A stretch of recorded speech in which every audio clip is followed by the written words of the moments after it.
안녕하십니까. 2022년 5월 17일 최병우 팩트 시작하겠습니다. 윤석열 대통령이 이르면 오늘 한동훈 법무부 장관을 임명할 것으로 보인다. 이런 기사들이 모든 매체에 나왔습니다.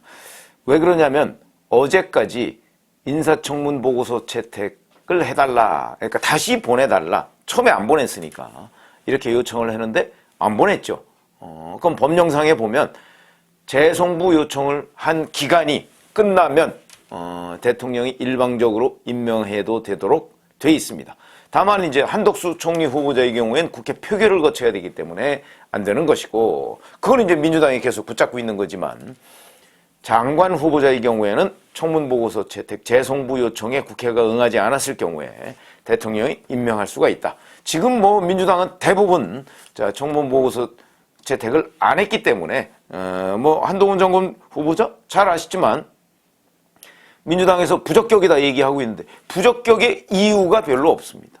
그러니까 부적격의 이유를 본인들이 사실은 청문회를 해서 거기서 이모 무슨 최강욱 의원의 한땡땡 헛발질 이런 것 등등이 있어서 오히려 민주당이 대단한 피해를 보고 있는데 그걸 부적격이라고 얘기하니까 어느 국민들이 납득할 수가 있겠는가 하는 관점에서 본다면 한동훈이 왜 부적격이다 하는 걸 민주당이 국민들한테 설명을 제대로 못하고 있다. 아마 그거 설명을 했으면 한동훈을 법무부 장관에 임명하는 데 대한 여론이 굉장히 악화돼서 윤석열 대통령이 선뜻 임명하기가 어려웠을 것이다. 왜 그러냐면 처음부터 윤석열 대통령이 당선인 시절이죠. 한동훈 법무부 장관 후보자를 내정할 때 그 자체가 그러니까 지금 현재의 여권 지지자들로부터 전폭적인 지지를 받기가 어려웠다. 저는 그렇게 봅니다. 왜 그러냐? 그건 굉장히 도발적 인사였기 때문이죠. 본인의 최측근이라는 거는 누구나 다 아는데 그 사람을 법무부 장관에 더군다나 지금 중요한 기능이 물론 검수완박법 때문에 일부 수사권을 빼앗기진 하지만 그다음에 이제 청와대 옛날 청와대 검증 기능 이런 걸 이제 가져간다고 하니까 약간 기능이 보강된 그 장관 자리에 본인의 최측근을 임명한다? 그 부분에 관한 그 여론이 그렇게 호의적이지만은 않았을 것이다. 저도 그렇게 생각하는 입장입니다.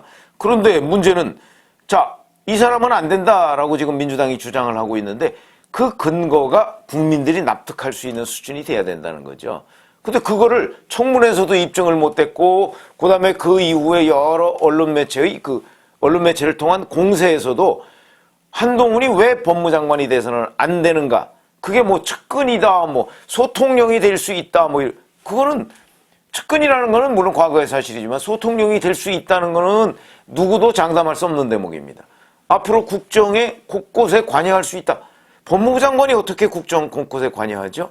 그러나 실질적으로 관여할 수 있다는 거는 가능성의 영역인데 누구도 한동훈 법무부 장관이 정무적 감각이 대단하다 이렇게 생각하는 사람은 아마 없을 겁니다.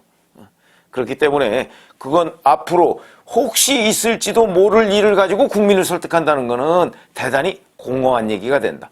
그래서 저는 민주당의 한동훈 반대 공세가 국민들한테 먹히지 않고 있는 것이다 이렇게 생각을 합니다. 만약 그게 먹혔다면 오늘날과 같은 사태가 벌어지지 않았겠죠. 그래서 우선 한동훈 법무부 장관 이제 오늘부터 지금부터 정확하게 얘기하면 임명할 수가 있는데 여건은 어쩌냐? 그렇게 호락호락하지 않습니다. 이제 검수완박, 검찰 수사권의 완전한 박탈. 이 법안이 시행되는 것은 9월 10일쯤에 이제 시행이 되죠.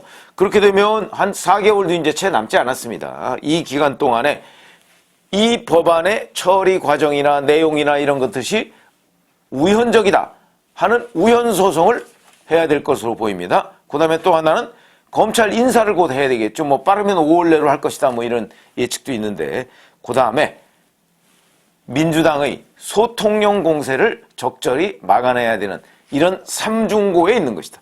우선 첫 번째, 우현소송의 문제. 취임하면 곧바로 태스크포스 팀을 꾸려서 법무부 장관이 직접 당사자로서 검수완박법의 우현 여부를 헌법재판소를 상대로 다툴 것이다. 근데 무슨 고난쟁의 심판 뭐 어쩌고 여러 가지 그 법률적인 문제가 나오는데 저는 뭐 그게 그렇게 쉽지 않을 것이다. 물론 시간도 많이 걸리고 가장 중요한 문제는 지금 헌법재판관은요, 문재인 전 대통령이나 아니면 김명수 현 대법원장이 임명하거나 임명을 위촉한 사람이 6명입니다. 헌재 9명이죠. 그럼 6명 이상의 동의를 받으면 헌재는 모든 결정을 할 수가 있는데 뭐 다 법률과 양심에 따라서 결정을 한다고 하지만 언제 뭐 실제 헌법재판관들이 그렇게 결정한 사람이 그렇게 많았습니까? 결국은 임명한 사람과 거의 비슷한 성향을 보였다. 이런 관점에서 본다면 아마 한동훈 법무부 장관이 아무리 뛰어난 법률 지식을 자랑하더라도 여기에서 우연 결정을 받아내기라는 건 쉽지 않을 것이다. 시간도 많이 걸리고. 그러니까 저는 의미 없는 행위다. 이렇게 생각을 합니다. 뭐 한번 해볼 수는 있겠죠. 이거보다 이제 훨씬 중요한 것이 바로 검찰 인사의 정상화입니다. 잘 아시다시피 현재 뭐 김호수 검찰총장, 박성진 대검차장 다 사표가 수리됐습니다. 검수완박법의 일종의 역설이죠. 그래서 사실은 친정권이라는 게 친문재인 정권 검찰 지휘부가 대부분 다 사표 냈고요. 수리됐고 지금 이정수 서울중앙지검장, 박범계 전 법무부 장관의 고등학교 후배 거길 왜 갖다 놨겠습니까? 결국은 친정권, 친문재인 정권 사건에 대한 수사를 제대로 못하도록 그래서 결국 대장동 수사 같은 거 뭐 사실은 핵심을 피하고 했던 거 아닙니까? 이재명 그 당시의 성남시장을 빼고서 대장동은 생각할 수가 없는 그런 사건인데도 불구하고 조사조차 안 했습니다. 거기다가 유동규 성남도시개발공사 기획본부장이라는 사람과 이재명 당시 성남시장 사이의 연결고리인 정진상 정책실장도 딱 한 번 조사하고 그냥 뭐 흐지부지 되고 말았습니다. 제일 중요한 사람은 조사를 안 했다는 것이죠. 그런 점에서 본다면 그 조사는 다시 해야 되는 겁니다. 그런데 바로 그런 걸 담당했던 사람이 서울중앙지검장인데 거기다가 한동훈 그 당시에는 검사장이었죠. 검사장의 뭐 무혐의 처분 계속 미루다가 결국은 대선 끝나고 도저히 안 되니까 그냥 무혐의 처분 사인했던 이런 사람인데 뭐 사의 표명을 했습니다. 근데 이런 거 별로 의미 없습니다. 왜 그러냐? 한동훈 법무부 장관이 취임을 하게 되면 어차피 곧바로 인사를 하게 되고 이정수 서울중앙지검장은 어디 대기 발령을 하든가 아니면 이런저런 조치를 취할 것이기 때문에 본인이 사의 표명한 거는 아무런 의미가 없다. 뿐만 아니고 무슨 서지현 검사 미투 사건과 관련해서 이런 사람들이 원대복귀 발령 이런 걸 받으니까 자기에 대해 모욕적이다 이렇게 얘기를 하면서 사표를 냈다고 하는데 글쎄요, 원대복귀 발령이 왜 그렇게 모욕적이죠? 그것도 잘 이해가 되지 않는 대목입니다. 뿐만 아니고 문재인 정부에서 사라졌던 것이 있죠. 서울 남부지검의 증권범죄 합동수사단. 이거는 박범계 전 법무부 장관이 부활을 했는데 이걸 명실상부하게 부활을 해서 증권범죄, 이거는 금융범죄, 대개의 경우는 경제범죄의 범위에 속하거나 아니면 부패범죄의 범위에 속합니다. 이거 당연히 활성화해야 되겠죠. 이게 바로 옵티머스 수사 같은 겁니다. 이게 옵티머스 라임 사건 이런 것들의 여권, 그러니까 당시 여권, 문재인 정부 사람들이 연루된 것이 수면 위로 드러날 만하니까 추미애 당시 법무부 장관이 증권범죄 합수단을 해체했다. 지금 이런 평가가 높거든요. 그러니까 이게 정말 그런 것인지 이것도 알아봐야 되는 것이고, 그리고 얼마나 증권범죄 합수단, 요새는 증권범죄가 굉장히 지능화돼서 검사들이 이거 제대로 수사 못합니다. 전문성이 떨어져서요. 그러니까 국세청 증권감독원 이런 데에서 파견을 받아서 그런 사람들과 검사가 함께 들여다봐야 되는 게 바로 증권범죄다라는 관점에서 본다면 왜 문재인 정부 사람들이 이 증권범죄에 연루된 혐의가 어느 정도 드러나니까 해체됐는가? 이거 충분히 짐작할 수가 있는 대목이다라는 관점에서 본다면 지금 한동훈 법무부 장관은 이 증권범죄 합수단을 보다 더 확실하게 활성화시킬 필요가 있겠다. 이렇게 생각이 들고요. 그 다음에 대검에 있는 범죄정보기획관실, 이 부분도 문재인 정부에서 없어졌습니다. 그런데 잘 아시다시피 부패 관련한 정보가 없이는 사실 뭐 수사를 제대로 할 수가 있겠습니까? 그러니까 이런 수사를 제대로 하기 위해서라도 부패 관련한 범죄는 당연히 정보기획관실에서 수집을 해야 된다. 근데 이런 수집들은 사실은 자칫 잘못하면 또 월권 시비가 생길 수가 있습니다. 뭐 민간인 사찰 뭐 이런 시비가 생길 수 있으니까 그걸 적당한 정도의 수위를 조절해서 범죄정보기획관실 뭐 이거를 아마 부활하지 않을까. 이런 것들이 이제 검찰 인사의 정상화하고 같이 가야 되겠죠. 그래서 사실은 이제 검찰 인사를 정상화해 가면서는 2019년에 윤석열 대통령이 검찰총장이 되면서 대검 뭐 공안부장까지 검찰 특수통 출신들이 다 장악하던 시절이 있었습니다. 이거는 지나친 일종의 반동적 인사라고 볼 수가 있겠죠. 지금 한동훈 법무부 장관이 한동훈의 시간을 맞았지만 그 시간에서 지금 조심해야 될 부분이 바로 이런 것이다. 그러니까 급격하게 특수통 뭐 거의 붕괴라고 하는 이런 검찰 인사를 한꺼번에 정상화하려고 하다 보면은 결국은 반동적 인사가 된다. 이쪽으로 기울었던 것을 완전히 이쪽으로 기울여내면 그거는 또 다른 분란의 소지가 되죠. 그러니까 이쪽으로 기울였다는 걸 차례로 정상화할 필요성이 있겠다. 이 부분은 이제 한동훈 법무부 장관이 한동훈의 시간을 적절하게 안배해서 활용해야 된다. 이렇게 말씀을 드릴 수가 있고요. 사실은 이런 것들은 이제 법무부의 고유의 역할입니다. 그런데 한동훈한테는 이 고유의 역할 플러스 어찌 보면 이것보다 훨씬 더 중요한 과제가 하나 있다. 그거는 뭐냐면 정치 공세의 한복판에 있다는 거죠. 한동훈 법무부 장관은. 그게 바로 민주당에서 거론하고 있는 소통령 공세입니다. 그건 아직 오지도 않은, 실제 뭐 소통령이 될지 어떨지 모르지만 오지도 않은 이 일에 대한 민주당의 지뢰 공세죠. 이걸 또 막아내야 하는, 내가 그렇지 않으면 상관없지, 이거는 아닙니다. 왜?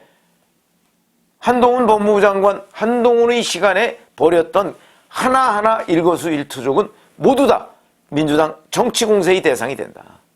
이걸 어떻게 효과적으로 김을 빼고 방어하느냐, 이것도 대단히 중요하다는 거죠. 예를 들어서 윤석열 대통령과 한동훈 법무부 장관이 가깝다는 건 뭐 천하가 다 아는 사실 아닙니까? 그것 때문에 한동훈 법무부 장관이 검찰에 있었을 때 뭐 검언유착 의혹 뭐 이런 정말 전혀 아무런 혐의가 없는데도 불구하고 생사람을 잡으려고 했던 사람들이 바로 친문재인 정권 검사들이었습니다. 왜 그랬을까? 바로 윤석열 당시 검찰총장한테 타격을 주기 위해서 윤석열과 가장 가까운 한동훈을 공격했던 것이죠.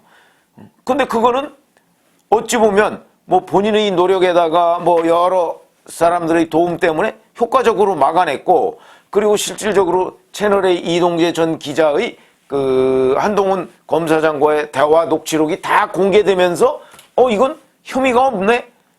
거기다가 정진웅 부장검사가 뭐 독직 폭행 사건까지 일으키고 뭐 그것이 나중에 무죄를 받고, 그러니까 독직 폭행은 유죄를 받았지만 한동훈 법무부 장관, 그러니까 당시 검사장이죠. 검사장의 혐의는 무죄를 받고 이동재 기자도 무죄를 받고 뭐 이런 어찌 보면 재판부의 현명한 판단 때문에 그나마 방어를 할 수가 있었던 건데, 앞으로도 이런 일이 있을 것이다. 물론 지금은 세상은 바뀌었죠.